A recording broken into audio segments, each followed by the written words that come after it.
For more now, we're joined by Alan Leventhal. He's the former U.S. ambassador to Denmark. Mr. Leventhal, thank you so much for your time once again. We spoke last Friday right here on Prime. A lot has happened in a week. As you know, President Trump wrapped his trip in Davos. Lots of news and headlines coming out of that trip. What were some major takeaways for you? NATO was at risk. If we have the U.S. invading a NATO country, and Greenland is part of the NATO umbrella, being part of the Kingdom of Denmark, I don't know how NATO would continue to exist as it does today.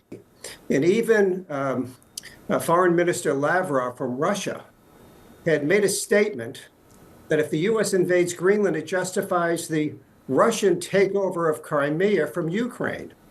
What would have happened with China in terms of their potential takeover of Taiwan, in terms of how they're viewing things? So I was very concerned. Speaking of NATO, in an interview with Fox News, Trump downplayed NATO's involvement in the U.S. war in Afghanistan. So what kind of repercussions does this kind of statement have when it comes to the U.S.'s relationship with European allies and their military support? If you look at Denmark, Denmark served in Afghanistan side by side with American soldiers. NATO was there. Denmark had a per capita death rates equal to higher than the U.S. So we have stood beside, these NATO countries have stood beside the U.S. And I'm just pleased that we seem to be making progress at a resolution of this very concerning issue about potential military action and tariffs in Europe. Definitely hoping for a resolution. Looking forward, is it a real possibility that the U.S.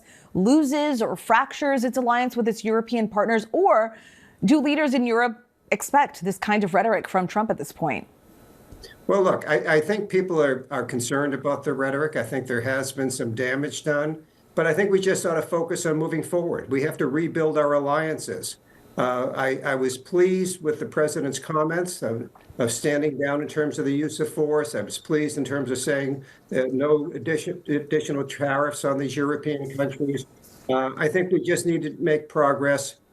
We need to get this resolved with the Danes. The Danes are such a close ally of the U.S. I think we could have had these discussions and resolved this very quickly from the very beginning.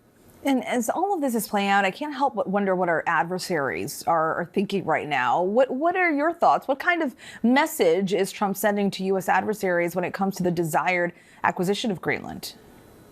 Well, I think the message was not a good one about going into Davos.